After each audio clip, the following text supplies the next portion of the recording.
The boxing bag swayed under my fists like a guilty conscience. Sweat dripped onto the cracked concrete floor of Lou's gym, mixing with tears and broken dreams. I'd been pounding leather for 2 hours straight, trying to beat the suspicion out of my head. It wasn't working. Before we dive deeper into this story, I have one small request. Please subscribe, drop a like, comment, and hit that hype button to boost this channel so more people can discover these incredible Reddit stories. You gonna end that bag or marry it? Lou called from behind the counter, his gravelly voice cutting through the humid air. At 72, he'd seen enough fights to know when a man was battling more than just canvas and sand. I unwrapped my hands, the tape stained red from reopened calluses. Neither. Just thinking. Dangerous habit for a guy like you, Danny. Lou was right. Thinking had never been my strong suit. I was better with my hands, fixing engines, building things, solving problems the blue-collar way. But lately, my mind hasn't shut up. It kept replaying little moments, tiny inconsistencies that added up to something I didn't want to face. My phone buzzed. A text from my 16-year-old daughter, Maddie. Mom's making dinner. Says you're probably too busy to come home anyway. Too busy? Right. I'd been working late at my auto shop for weeks, partly because business was good, mostly because home felt like walking into a refrigerator. My wife Ava had grown cold as a January morning and twice as bitter. I drove through our neighborhood's winding streets, past houses that looked like mine but felt warmer. The American dream and vinyl siding and mortgage payments. I'd built my slice of it with these hands, turning a failing garage into the most trusted auto shop in town. 15 years of marriage, one brilliant daughter, and a wife who used to look at me like I hung the moon. Now she looked at me like I'd stolen it. The house was dark except for the kitchen window. I could see shadows moving inside, more than just Ava and Maddie. My stomach tightened as I recognized the silhouette leaning against my counter. Broad shoulders, cocky posture, that same arrogant stance he'd had in high school. Ethan Morrison. I sat in my truck for 5 minutes, watching my wife laugh at something her ex-boyfriend said, watching my daughter smile wider than she had at me in months, watching the life I'd built get redecorated by a man who'd never worked an honest day in his life.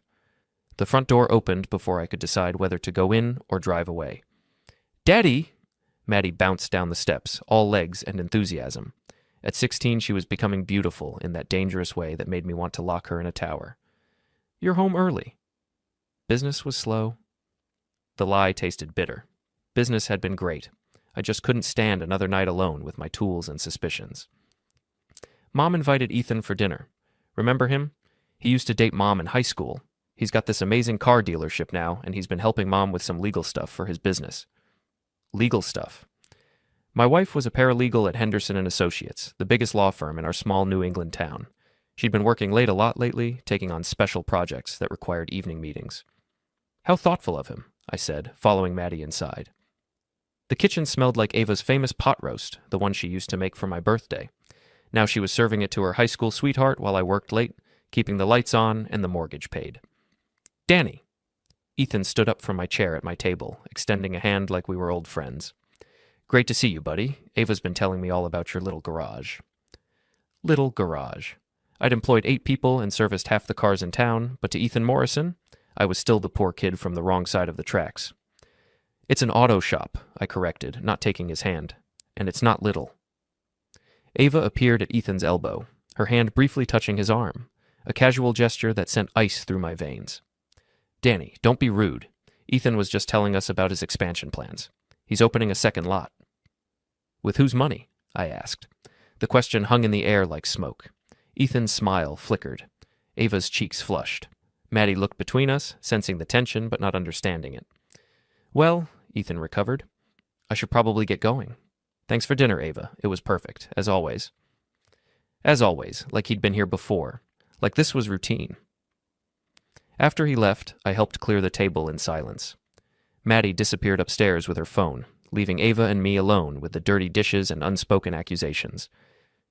"He seems comfortable here," I finally said. "He's an old friend." Ava's voice was carefully neutral. "We've been working together on some contracts. It's perfectly professional." "In our kitchen? I thought it would be nice to have company for dinner. You're never here anyway." There it was. The accusation wrapped in justification. I worked 60-hour weeks to build the life she wanted, and somehow that made me the villain in her story. "I'm here now." "Are you?" She turned to face me, and I saw something in her eyes I'd never seen before. contempt. When's the last time we talked about anything besides bills and schedules? When's the last time you looked at me like I was more than just the woman who cooks your dinner? The words hit harder than Lou's heavy bag, maybe because they weren't entirely wrong. Somewhere between building a business and raising a daughter, we'd stopped being lovers and become roommates. But that didn't explain the way she'd touched Ethan's arm, or the way she'd lit up when he complimented her cooking. So, you invite your ex-boyfriend over to fix things? Don't be ridiculous. But she couldn't meet my eyes when she said it. That night, I lay awake listening to Ava breathe beside me, wondering when she'd started feeling like a stranger, wondering when I'd become one to her, wondering if Ethan Morrison was just a symptom or the disease itself. I didn't know it yet, but I was about to find out. The next morning brought answers I didn't want. My mother-in-law Janet called while I was changing oil on Mrs. Peterson's Honda. "Danny, we need to talk." Janet had never been my biggest fan, but she'd always been fair.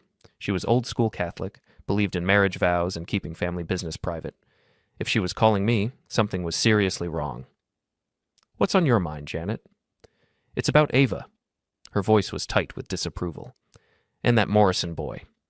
My wrench slipped, scraping my knuckles raw. "What about them?" "She's been inviting him over when you're working late. I told her it wasn't right, that she had a husband who deserved better. She just laughed and said you wouldn't understand." The Honda's oil pan blurred in front of me. "How long?" 3 months, maybe more. "Danny, I'm sorry. I should have told you sooner, but I kept hoping she'd come to her senses." 3 months. While I'd been working late to save for Maddie's college fund, my wife had been playing house with her high school boyfriend. While I'd been wondering why she seemed distant, she'd been getting close to someone else. "Janet, I need you to do me a favor." "Anything." "Next time she tells you about one of these dinner parties, let me know." The opportunity came sooner than expected. I was scheduled to drive to Boston for a parts run, a 2-day trip I'd been planning for weeks. The night before I left, Janet called. She's planning something for tomorrow night. A family dinner, she called it. Said she had important news to share. Important news? My stomach dropped like a stone in deep water. "Who's invited?" "Both families. Your parents, me, Maddie, and that Morrison boy." She seemed very excited about it. I sat in my truck outside the house, watching Ava through the kitchen window as she prepared for what I now understood was meant to be my execution. She was making her famous pot roast again, setting the good china, arranging flowers like this was a celebration. Maybe for her it was. I called my foreman and told him to handle the Boston run without me, then I called Janet back. "I need you to do something for me at dinner tomorrow night." "What kind of something?" "The kind that might save my marriage, or end it." The next evening, I parked 3 blocks away and walked through the Hendersons' backyard to reach my own kitchen window. 20 years ago, I would have felt ridiculous skulking around my own property. Now it felt necessary. Through the window, I watched my wife orchestrate what she clearly thought would be the most important dinner party of her life. She'd pulled out all the stops, cloth napkins, wine glasses, even candles. The good silverware that usually only appeared at Christmas gleamed under the dining room chandelier. Ethan arrived first, carrying flowers and a bottle of wine like he was courting her, which, I realized with a sick twist in my gut, he probably was. He kissed her cheek, lingering just a second too long, and handed her a small wrapped box. A gift, for my wife, in my house. My parents arrived next, looking confused but pleased to be included in what they assumed was a normal family gathering. Dad wore his good suit, the one he saved for church and funerals. Mom carried her famous apple pie, the recipe she'd never shared with anyone, not even Ava. Janet came last, and I could see the tension in her shoulders as she hugged her daughter. She knew what was coming, even if she didn't know exactly how I planned to handle it. Maddie fluttered around the table like a butterfly, clearly excited to be part of whatever adult drama was unfolding. At 16, she thought she understood the world. She was about to learn how wrong she could be. I waited until they were all seated, until Ava stood up with her wine glass raised, until the moment she opened her mouth to destroy my life. Then I walked through the front door. "Sorry I'm late," I announced, stepping into the dining room like I belonged there, which I did. Traffic was murder coming back from Boston. The silence that followed was so complete I could hear the grandfather clock ticking in the hallway. Ava's wine glass froze halfway to her lips. Ethan's fork clattered against his plate. My parents looked confused. Maddie looked annoyed. Only Janet smiled. "Danny," Mom recovered first, always the peacemaker. "We thought you were out of town." Change of plans. I pulled out the empty chair next to my father, the one Ava hadn't set because she'd thought I wouldn't be there to use it. "Don't let me interrupt. Ava, you looked like you had something important to say." My wife's face had gone pale, then red, then pale again. She set down her wineglass with shaking hands. We were just having a nice family dinner. With Ethan. I nodded toward her high school sweetheart, who was studying his plate like it contained the secrets of the universe. How thoughtful. Though I have to say, it's interesting that my business trip getting canceled is such a surprise. Usually wives know when their husbands are coming home. You didn't call, Ava said weakly. Neither did you. About a lot of things, apparently. Dad cleared his throat. Maybe we should... Stay, I said firmly. Please. Ava clearly has something she wants to share with the family. Don't you, honey? The endearment dripped with sarcasm. Ava flinched like I'd slapped her. Janet chose that moment to speak up. Actually, Ava, before you say anything, I think there's something your husband should know. Mom, please. No. Janet's voice carried the authority of a woman who'd raised 5 children and buried 1 husband. Danny deserves the truth. We all do. She turned to face me, her expression a mixture of sympathy and determination. Your wife has been inviting Ethan here regularly while you've been working. She told me she was planning to use tonight's dinner to announce that she's leaving you. The words hit the table like a bomb. My mother gasped. Dad's face went hard as granite. Maddie's mouth fell open. Ethan looked like he wanted to crawl under the table and disappear. Ava looked like she wanted to murder her mother. I never said, she stammered. You said Danny was boring. Janet continued relentlessly. You said he worked too much and didn't appreciate you. You said Ethan made you feel alive again, like you did in high school. You said you deserved better than a mechanic who smelled like motor oil. Each word was a knife twist. I felt my parents' eyes on me, saw the pity in their faces, and something inside me hardened into steel. A mechanic, I repeated slowly. That's what I am to you? After 15 years of marriage, after building a business that supports this family, after working 60-hour weeks so you could have this house and Maddie could have everything she wanted, I'm just a mechanic who smells like motor oil. Danny, that's not what I meant.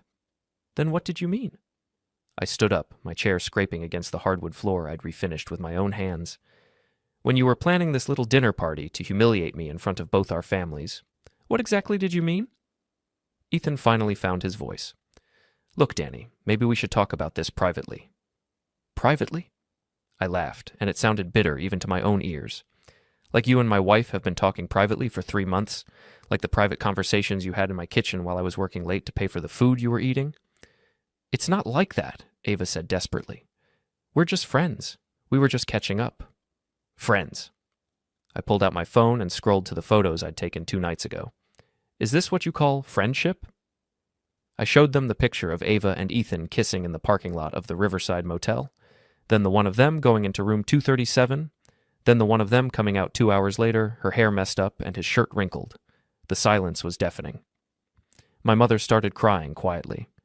Dad's hands clenched into fists. Maddie stared at the phone like she couldn't process what she was seeing. Where did you get these? Ava whispered. I followed you Tuesday night when you said you were working late on a big case. Imagine my surprise when your big case turned out to be Ethan Morrison's zipper. Danny, Mom gasped. Sorry, Mom, but I think we're past worrying about language, don't you? I pocketed the phone and looked around the table. So here's what's going to happen. Ava, you want out of this marriage? Fine. You can have your divorce. But you're not getting the house, you're not getting alimony, and you're sure as hell not getting to play the victim. You can't just... I can, and I will. See, while you were playing house with your boyfriend, I was talking to a lawyer. A good one. Better than anyone at Henderson and Associates, I'd bet. Turns out adultery still means something in this state, especially when you have photographic evidence. Ethan stood up abruptly. I should go. Sit down, I said quietly. The tone made him freeze. You wanted to be part of this family dinner, you're going to stay for dessert. Danny, please, Ava tried again. Can't we discuss this reasonably? Reasonably? I laughed again. You plan to ambush me at a family dinner, humiliate me in front of my parents, and destroy our marriage for a man who's been married 3 times and owns more debt than assets. But sure, let's be reasonable. I turned to Ethan, who was sweating despite the air conditioning.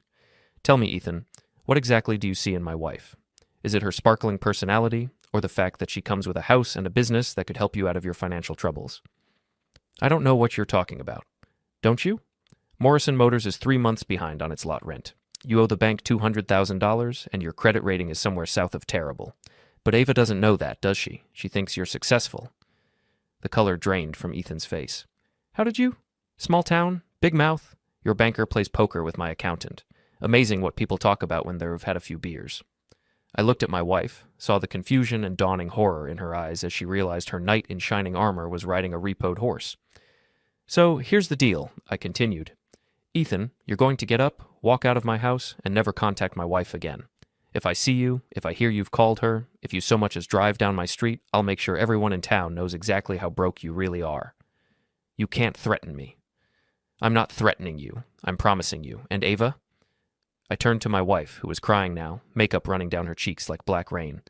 You want a divorce? You'll get one, but you'll get it on my terms, not yours. I walked to the front door and held it open. Ethan, your exit. He left without another word, practically running to his car. I watched through the window as he fumbled with his keys, desperate to escape the wreckage of whatever plan he and Ava had cooked up. When I turned back to the dining room, my family was staring at me like I'd grown a second head. Well, I said, sitting back down and reaching for the mashed potatoes. Who wants to talk about the weather? The next morning, I woke up alone. Ava had spent the night at her mother's house, taking Maddie with her. The house felt different without them, not empty exactly, but cleaner somehow, like an infected wound that had finally been drained. I made coffee and sat at the kitchen table where, 12 hours ago, my wife had planned to destroy my life. The morning sun streamed through windows I'd installed myself, illuminating the life I'd built with my own hands, a life that was apparently worth so little to the woman I'd shared it with. My phone rang. Lou's gravelly voice cut through my brooding. Heard you had some excitement last night? Small towns, news traveled faster than gossip, and gossip traveled at light speed. Where'd you hear that? Janet stopped by this morning, wanted to make sure you were okay, said you handled yourself pretty well. Did I? Because I feel like I just blew up my life. Son, your life was already blown up. You just finally noticed the crater. Lou was right, as usual. The marriage had been dying for months, maybe years. I'd just been too busy working to see it, too invested in the idea of what we'd built to notice when the foundation started cracking. What do I do now? Now? Now you stop being the victim and start being the villain. Sometimes that's the only role left worth playing. I spent the morning at the shop, losing myself in the familiar rhythm of diagnosis and repair. Cars didn't lie to you, they didn't cheat on you. When something was broken, you could see it, fix it, make it better than it was before. Around noon, my lawyer called. Danny, it's Tom Bradley. I've got some good news and some bad news about your situation. Tom had handled the legal work when I bought the shop. He was a straight shooter, which in my experience was rare among lawyers. Give me the bad news first. Your wife hired Henderson and Associates this morning. They're going to fight the adultery angle, claim the photos were taken without consent, try to make you look like a stalker. My stomach tightened. And the good news? Henderson and Associates doesn't know I've got copies of your wife's text messages. What text messages? The ones she sent to Ethan Morrison over the past 3 months. Turns out your phone plan includes message backups for all family devices. Very convenient for billing purposes. Very inconvenient for cheating spouses. I felt a smile tug at the corner of my mouth. How inconvenient? Let's just say your wife has a very colorful way of describing her feelings for Mr. Morrison, and her feelings about you.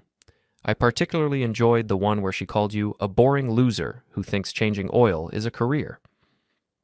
The words stung, but they also freed something inside me. The last vestige of guilt I'd been carrying evaporated like morning dew. Tom, I want you to do me a favor. What kind of favor? The kind that makes sure everyone understands exactly who they're dealing with. That afternoon, I drove to Morrison Motors. The lot looked exactly like what it was. A failing business run by a man who'd peaked in high school. Half the cars had been there so long they'd grown dust like fur. The office trailer needed paint, and the sign was missing 2 letters. Ethan was inside, on the phone with someone who was clearly not happy with him. I understand you need the payment, but I need more time, he was saying. Just another month, maybe 2. I knocked on the door frame. He looked up, saw me, and his face went white. I'll call you back, he said quickly, hanging up. Rough day? I asked, stepping inside uninvited. What do you want, Danny? Just wanted to see how business was going. Sounds like it's going great. He tried to puff up, reclaim some of the arrogance he'd shown at my dinner table. My business is none of your concern.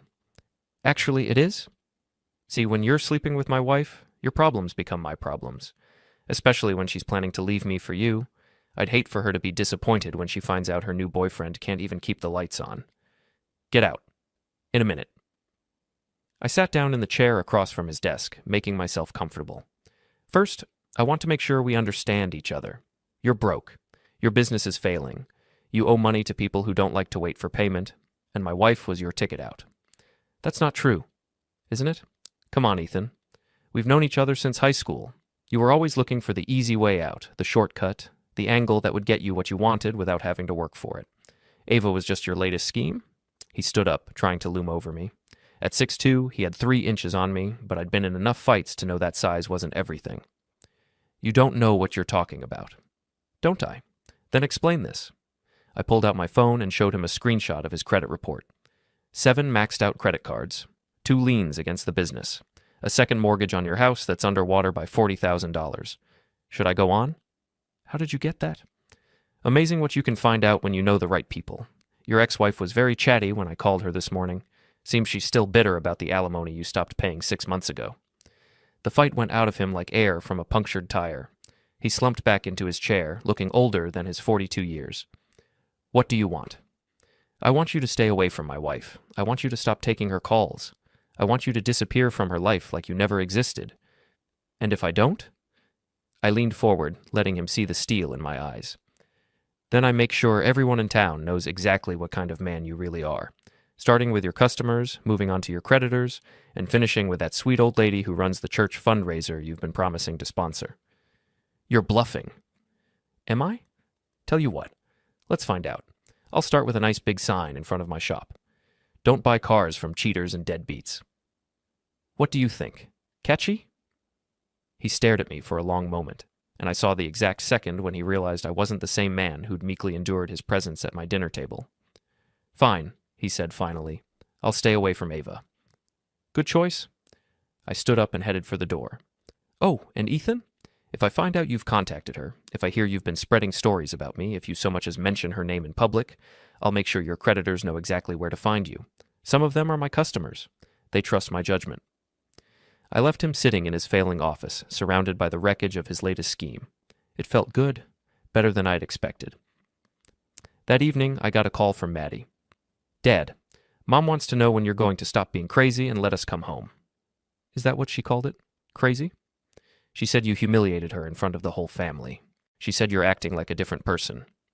Maybe I am a different person. Maybe I needed to be. I don't understand. You will, sweetheart. Someday you'll understand that sometimes the people we love disappoint us, and sometimes we have to decide whether to keep letting them do it. Are you and Mom getting divorced? The question hung between us like a bridge I wasn't ready to cross. I don't know yet, but I know things can't go back to the way they were. Why not? People make mistakes. Can't you forgive her? Some mistakes are too big to forgive, Maddie. Some choices change everything. After I hung up, I sat in my empty house and wondered if I was doing the right thing. Then I remembered the look on Ava's face when she'd planned to destroy my life in front of my parents. The casual cruelty of it. The calculation. Lou was right. Sometimes the only role left worth playing was the villain. I was just getting started. 3 days later, Ava came home. She walked through the front door like nothing had happened, like she was returning from a weekend trip instead of fleeing the scene of her own attempted execution. We need to talk, she said, setting her purse on the kitchen counter.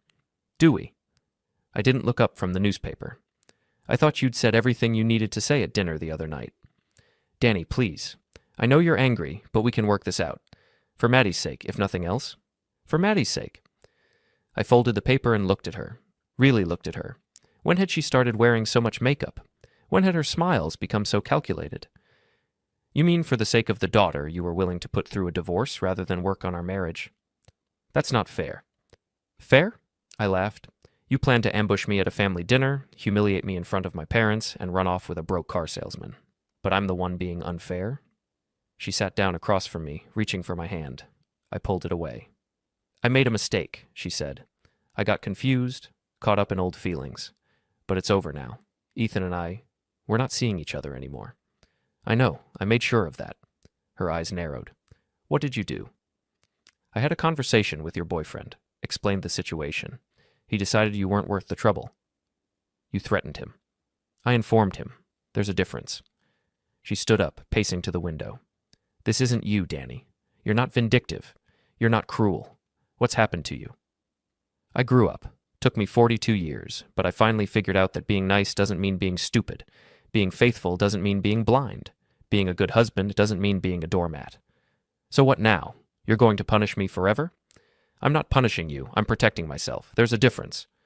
She turned back to me, and for a moment I saw a flash of the woman I'd married. Vulnerable, uncertain, almost young again. Can't we try again? Go to counseling? Work on our problems? What problems, Ava? The problem where I work too much to support our family? The problem where I'm too boring for your taste? The problem where I smell like motor oil because I actually work for a living? I never said... You said all of that and more. I've got the text messages to prove it. Her face went pale. You read my private messages? They were on the family plan. Technically, I pay for them, so they're my messages too. Want to hear some of the highlights? There's the one where you called me a pathetic loser who thinks he's hot stuff because he can fix cars. Or the one where you told Ethan you were stuck with a man who had no ambition and no class. That one was particularly charming. She sank back into her chair, the fight going out of her. Danny, I was angry. People say things they don't mean when they're angry. For 3 months? You were angry for 3 months? I felt trapped, like my life was passing me by, like I was settling for less than I deserved. Less than you deserved. I nodded slowly. You know what I think you deserve, Ava. I think you deserve exactly what you're going to get. Something in my tone made her look up sharply. What does that mean? It means I've been thinking about our situation, about what comes next, and I've got a proposition for you. What kind of proposition? I pulled an envelope from my jacket pocket and slid it across the table. Open it. Inside were 2 sets of documents, divorce papers and a property settlement agreement. You want out of this marriage? Fine, sign these and you can have your freedom, but you're going to earn it. She scanned the papers, her face growing paler with each page. This gives you everything. The house, the business, full custody of Maddie. That's right. I can't agree to this. It's not fair. Fair? You want to talk about fair? Fair would be splitting everything 50-50. Even though you contributed nothing to building my business, fair would be joint custody, even though you were willing to destroy our daughter's family for a fling with your high school boyfriend. Fair would be alimony, even though you're perfectly capable of supporting yourself. I leaned forward, letting her see the steel in my eyes. But I'm not feeling particularly fair right now. I'm feeling generous. I'm giving you a choice. Sign those papers, walk away clean, and we'll tell everyone it was mutual. Or fight me in court and let the whole town read your text messages in the newspaper. You wouldn't. Try me. She stared at the papers for a long time, and I could see her mind working, calculating, trying to find an angle, a way to turn this to her advantage. I need time to think. You've got 24 hours. After that, the offer expires, and we do this the hard way. She gathered up the papers and headed for the door. At the threshold, she turned back. This isn't over, Danny. Yes, it is. You just don't know it yet. That night, I called Lou. How'd she take it? About like you'd expect. She's looking for an angle. There isn't one. Tom Bradley's good at what he does. I know, but she'll try anyway. That's who she is. You sound different, son. Harder. Maybe I needed to be harder. Maybe I've been soft for too long. Just make sure you don't become something you can't live with. After I hung up, I sat in my workshop behind the house, surrounded by the tools and projects that had always been my refuge. Half-finished furniture, restored engine parts, the detritus of a man who liked to fix things, but some things couldn't be fixed. Some things were broken beyond repair. The next morning brought my answer. Not from Ava, but from Tom Bradley. She hired a private investigator, he told me. Professional outfit from Boston. They're digging into your finances, your business, looking for anything they can use. Let them dig. I've got nothing to hide. That's not the point. The point is she's not going down without a fight. You need to be ready for whatever they throw at you. What can they throw? I've never cheated, never lied about money, never done anything worse than work too hard. Sometimes that's enough. Sometimes they'll twist your virtues into sins if it serves their purpose. He was right. I'd been naive to think Ava would just accept defeat. She'd been planning this divorce for months, probably had strategies I hadn't even considered, but I had something she didn't expect. I had nothing left to lose. That afternoon, I drove to the lakeside cabin I'd bought and renovated 3 years ago. It was supposed to be our retirement retreat, a place where Ava and I would grow old together. Instead, it had become another symbol of dreams that died hard. The cabin sat on 5 acres of pine and birch, overlooking a lake so clear you could see the bottom 20 feet down, I'd rebuilt it from the foundation up, installing new plumbing, rewiring the electrical, adding a stone fireplace that could heat the whole place. It was beautiful. It was peaceful. And it was about to become the stage for the final act of my marriage. I spent the evening preparing, setting up cameras in discrete locations, testing the Wi-Fi connection, making sure everything was ready for what came next. Then I called Ava. "I've been thinking about what you said, about trying again." "Really?" The hope in her voice was almost pathetic. "Really. Why don't you come up to the cabin this weekend? We can talk without distractions, figure out where we go from here." "I'd like that. Should I bring Maddie?" "Let's make it just us for now. We need to work through our issues before we involve her." "Okay. Saturday afternoon?" "Perfect. I'll have everything ready." After I hung up, I called Tom Bradley. "I need you to do something for me, something that might not be entirely legal." "Danny, I can't." "Just listen, then tell me if you can live with it." I explained my plan. Tom was quiet for a long time. "That's not illegal," he said finally. "Unethical, maybe. Definitely ruthless. But not illegal." "Can you live with it?" "The question is, can you?" I looked out at the lake, at the water that reflected the sky like a mirror. Soon it would reflect the truth. All of it. "Yeah," I said. "I think I can." Saturday arrived gray and cold, with the kind of October wind that stripped leaves from trees and pretense from people. I got to the cabin early, making final preparations for what I knew would be either a reconciliation or a reckoning. I was betting on the reckoning. Ava arrived at 3 o'clock, driving the BMW I'd helped her pick out 2 years ago.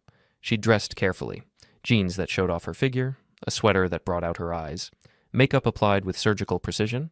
She looked like she was going on a date. In a way, she was. "The place looks wonderful," she said, surveying the cabin's interior. "You've done so much work since I was here last." That had been 8 months ago, back when she still pretended to care about our shared dreams. Now she was looking around like she was appraising real estate. "I thought we could talk by the fire," I said, "like we used to." "I'd like that." I opened a bottle of wine, her favorite, a Pinot Grigio that cost more than I usually spent on a week's worth of groceries. She settled onto the couch, tucking her legs under her like a cat. For a moment, I could almost pretend we were the couple we used to be. Almost.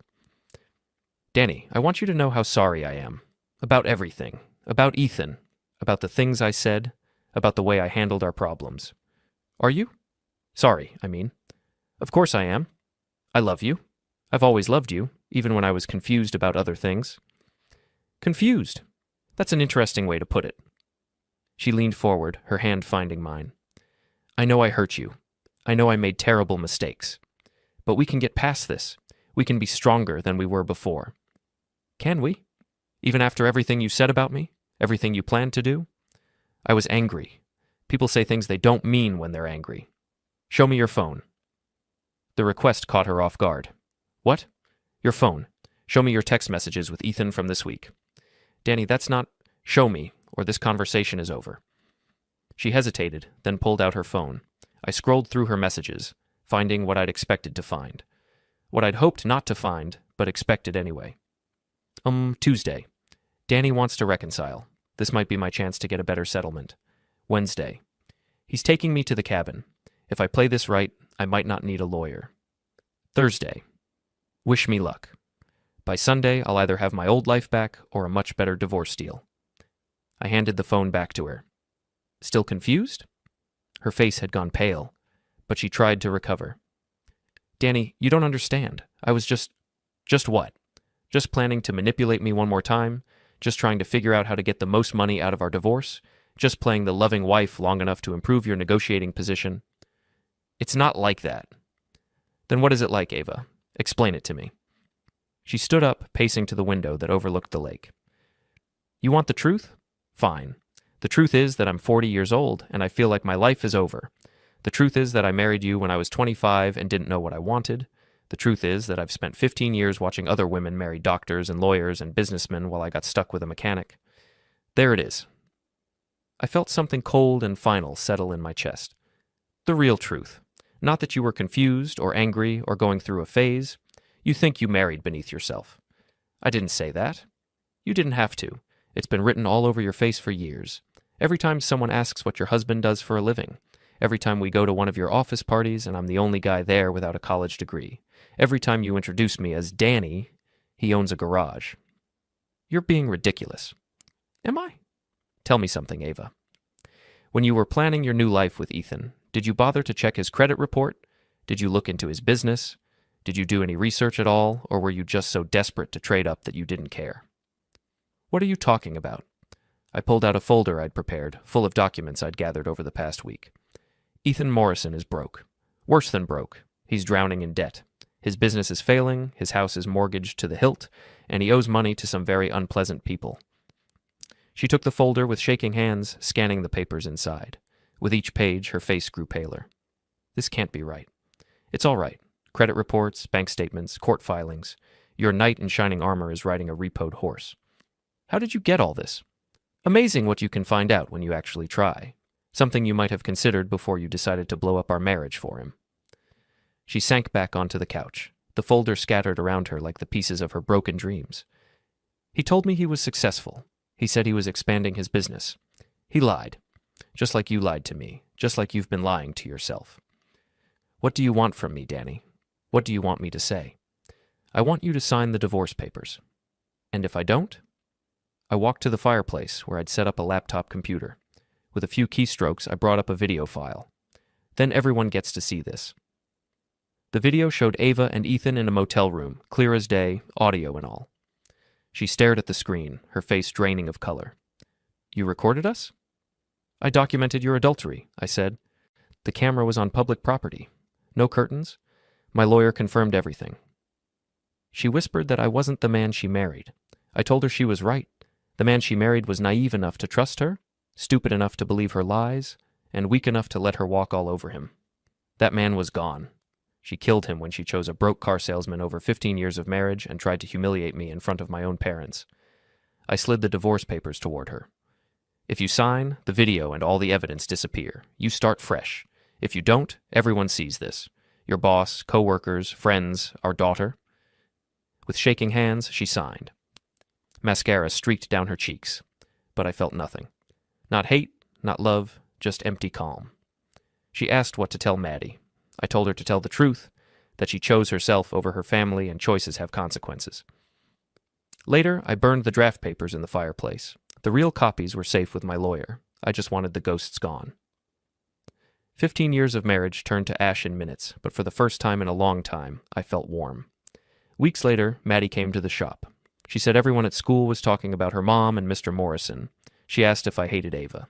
I told her no. Hate took too much energy. I was just disappointed, and I'd rather spend my energy on her, on my work, on rebuilding. She hugged me and said she was proud of me for finally standing up for myself. As I went back to restoring a battered '67 Mustang, I realized that was my life now, taking something broken and making it strong again. I was 42, divorced, starting over, but I had my daughter, my business, and my self-respect, and for the first time in years, that was enough.